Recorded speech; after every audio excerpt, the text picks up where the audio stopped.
15 मार्च 2026, समय दोपहर के 2 बजे, स्थान नासिक का चमचमाता आईटी हब। बाहर से देखने पर टाटा कंसल्टेंसी सर्विसेज की ये इमारत आधुनिक भारत की प्रगति का प्रतीक लगती थी, लेकिन इसकी कांच की दीवारों के पीछे एक ऐसा घिनौना खेल खेला जा रहा था जिसकी कल्पना भी किसी सभ्य समाज में नहीं की जा सकती थी। इस कहानी की शुरुआत उन सिसकियों से हुई जिन्हें दफ्तर के वातानुकूलित कमरों के शोर में दबा दिया गया था। यहां काम करने वाली कम उम्र की लड़कियां जो अपने सपनों को पंख देने आई थीं, धीरे धीरे एक ऐसे मकड़जाल में फंसती चली गईं जहां उनके आत्मसम्मान की हर रोज नीलामी होती थी। नासिक पुलिस की डायरी में दर्ज वो तारीखें गवाह हैं कि कैसे एक कॉर्पोरेट दफ्तर को टॉर्चर सेल में तब्दील कर दिया गया था, जहां प्रमोशन का रास्ता मेहनत से नहीं बल्कि मैनेजरों की काली मांगों को पूरा करने से होकर गुजरता था। इस गहरी साजिश का मुख्य किरदार दानिश शेख था, जिसने सत्ता और पद के अहंकार में चूर होकर दफ्तर के माहौल को डर के साम्राज्य में बदल दिया था। वो केवल एक मैनेजर नहीं था, बल्कि एक ऐसे सिंडिकेट का हिस्सा था जो मासूम लड़कियों को शादी के झूठे वादे और करियर की धमकियों के जरिए अपनी हवस का शिकार बनाता था। यहां यौन शोषण केवल शारीरिक नहीं था, बल्कि इसमें एक गहरा वैचारिक और धार्मिक एजेंडा भी शामिल था। पीड़ित लड़कियों ने अपनी शिकायत में उन काली रातों का जिक्र किया है जब उन्हें जबरन उन धार्मिक रिवाजों को मानने पर मजबूर किया गया जो उनके विश्वास के खिलाफ थे। रमजान के महीनों में रोजे रखने के लिए दबाव बनाना और काम के घंटों के दौरान नमाज के लिए विवश करना इस शोषण का एक ऐसा पहलू था जिसने इस मामले को केवल एक अपराधी मामला न रखकर एक सांप्रदायिक और सामाजिक उबाल में तब्दील कर दिया। हैरानी की बात यह थी कि जब ये लड़कियां अपनी शिकायत लेकर एचआर विभाग के पास पहुंची, तो वहां उनकी मदद के बजाय उन्हें खामोश रहने की सलाह दी गई। एचआर मैनेजर निदा खान, जिसका काम कर्मचारियों की सुरक्षा सुनिश्चित करना था, खुद इस शोषण की मूक दर्शक और सहयोगी बनी रही। उसने इंटरनल कमेटी की उन फाइलों को दबा दिया जिनमें दानिश शेख और उसके साथियों के खिलाफ गंभीर आरोप लगे थे।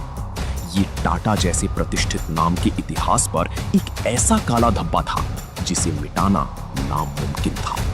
जब इन लड़कियों की हिम्मत जवाब दे गई और दफ्तर के भीतर न्याय के सारे दरवाजे बंद हो गए, तब नासिक पुलिस के पास पहुंचने वाली पहली एफआईआर ने इस पूरे साम्राज्य की नींव हिला दी। उस एक शिकायत के पीछे छिपी दर्दनाक दास्तान ने पुलिस कमिश्नर को भी विचलित कर दिया था।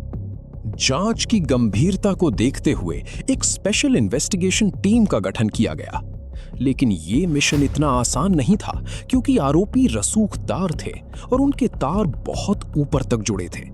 पुलिस ने एक ऐसा मास्टर प्लान तैयार किया, इस महान कार्य के लिए महाराष्ट्र पुलिस को हमेशा याद रखा जाएगा। वर्दी उतारकर पुलिस के जवान और महिला अधिकारी उसी बिल्डिंग में हाउसकीपिंग स्टाफ और सफाई कर्मचारी बनकर दाखिल हुए। हफ्तों तक कूड़ा उठाने और फर्श साफ करने का नाटक करते हुए इन अधिकारियों ने उन फुसफुसाहटों को रिकॉर्ड किया जिन्हें दीवारों ने छिपा रखा था। उन्होंने अपनी आंखों से देखा कि कैसे लड़कियों को केबिनों में बुलाया जाता था और घंटों तक मानसिक प्रताड़ना दी जाती थी। सबूतों के इकट्ठा होते ही जब पुलिस ने आधी रात को छापेमारी की, तो कॉर्पोरेट जगत के कई सफेदपोश चेहरे बेनकाब हो गए। इस छापेमारी ने नासिक की सड़कों पर सन्नाटा खींच दिया था, जहां से दानिश शेख और तौसीफ अख्तर जैसे नामों को पुलिस की वैन में लाद कर ले जाया गया। जहां निदा खान लापता हुई थी, मामला दर्ज होते ही गिरफ्त में आए इन लोगों के चेहरों पर अब वो कॉर्पोरेट अकड़ नहीं बल्कि कानून का खौफ साफ दिखाई दे रहा था। जैसे जैसे जांच का दायरा बढ़ा, पुलिस के सामने 9 अलग अलग प्राथमिकियां आईं, जिनमें 8 महिलाओं ने अपनी आप बीती सुनाई थी। इन बयानों में केवल शारीरिक ज्यादती का ही जिक्र नहीं था, बल्कि ये भी खुलासा हुआ कि कैसे दफ्तर के भीतर एक छोटा सा पाकिस्तान बनाने की कोशिश की जा रही थी। महिला आयोग की अध्यक्ष ने जब इस मामले का संज्ञान लिया तो दिल्ली तक की कुर्सी हिल गई। महाराष्ट्र के मुख्यमंत्री ने स्पष्ट आदेश दिए कि इस मामले की तह तक जाकर उन सभी लोगों को सजा दी जाए जिन्होंने प्रतिष्ठित ब्रांड के नाम का इस्तेमाल अपनी गंदी मानसिकता को छिपाने के लिए किया था। जांच के दौरान पुलिस को आरोपियों के बैंक खातों और डिजिटल डिवाइसों से कुछ ऐसे सुराग मिले जो इस मामले को और भी खतरनाक मोड़ पर ले गए। ये केवल एक दफ्तर का यौन शोषण का मामला नहीं रह गया था, बल्कि इसमें विदेशी फंडिंग और धर्मांतरण के संगठित गिरोह के जुड़े होने की आशंका गहराने लगी थी। उन लड़कियों के फोन में मौजूद रिकॉर्डिंग्स ने ये साबित कर दिया कि कैसे उन्हें डराया धमकाया जाता था कि अगर उन्होंने आवाज उठाई तो उनका करियर खत्म कर दिया जाएगा और उनके परिवार को समाज में बदनाम कर दिया जाएगा। नासिक के उस शांत शहर में अब रोष की लहर थी और लोग सड़कों पर उतरकर आरोपियों के लिए फांसी की मांग कर रहे थे। निट्स जैसे मजदूर संघों ने पूरे देश के आईटी सेक्टर में सुरक्षा ऑडिट की मांग शुरू कर दी, जिससे ये साफ हो गया कि कॉरपोरेट जगत की चकाचौंध के पीछे कई ऐसी अंधेरी गलियां हैं जहां कानून की रोशनी अभी तक नहीं पहुंच पाई है। अदालत की कार्रवाई शुरू होते ही वकीलों के बीच दलीलों की जंग छिड़ गई। बचाव पक्ष ने इसे आपसी सहमति और कॉर्पोरेट राजनीति का नाम देने की कोशिश की, लेकिन पुलिस के पास मौजूद ठोस सबूतों और पीड़ित लड़कियों के मजिस्ट्रेट के सामने दर्ज बयानों ने आरोपियों के बचने का हर रास्ता बंद कर दिया था।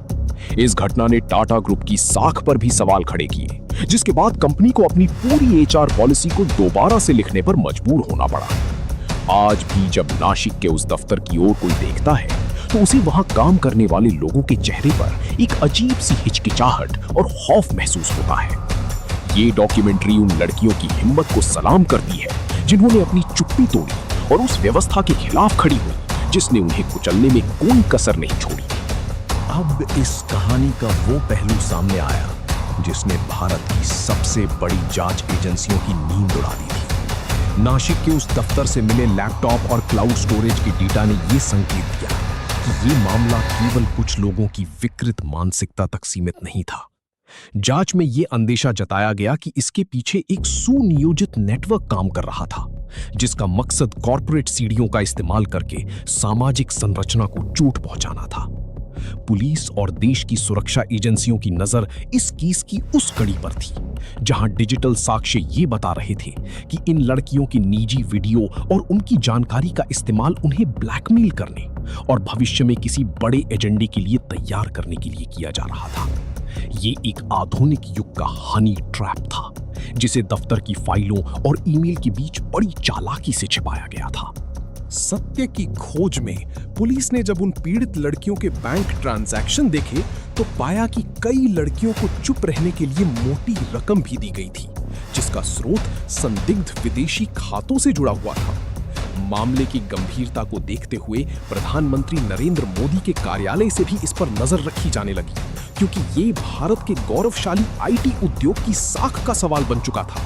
नासिक के जिला न्यायालय के बाहर हर रोज होने वाली भीड़ ये बता रही थी कि समाज अब इन सफेद पोश दरिंदों को माफ करने के मूड में नहीं है। पुलिस की चार्जशीट में दर्ज एक एक शब्द उन लड़कियों की चीखों को बयां कर रहा था, जिन्हें महीनों तक बंद कैबिनों में मानसिक और शारीरिक रूप से तोड़ा गया था। जब आरोपियों को कोर्ट रूम में पेश किया गया तो उनके चेहरे पर वही बेबसी थी जो कभी उन लड़कियों की आंखों में हुआ करती थी। ये केस सिर्फ एक कानूनी लड़ाई नहीं, बल्कि कॉर्पोरेट इंडिया के लिए एक बहुत बड़ी चेतावनी बन गया। इसने साबित कर दिया कि चाहे कंपनी कितनी भी बड़ी क्यों ना हो और ब्रांड कितना भी विश्वसनीय क्यों ना हो, अगर उसके भीतर की व्यवस्था सड़ चुकी है तो उसे ढहने में देर नहीं लगती। नासिक की उन लड़कियों ने जो दर्द सहा, उसकी भरपाई कभी नहीं की जा सकती, लेकिन उनकी गवाही ने हजारों अन्य कामकाजी महिलाओं के लिए एक ढाल का काम किया है। डॉक्यूमेंट्री के अंत में नासिक की वो इमारत आज भी खड़ी है, लेकिन इसकी चमक अब फीकी पड़ चुकी है। ये कहानी हमें याद दिलाती है कि न्याय की मशाल तब तक नहीं बुझती जब तक कोई एक व्यक्ति भी सच बोलने की हिम्मत रखता है। अंधेरा कितना भी गहरा क्यों ना हो, सच्चाई का सूरज उसे चीरकर बाहर आता ही है, चाहे उसमें समय लगे या फिर किसी की पूरी जिंदगी दांव पर लग जाए।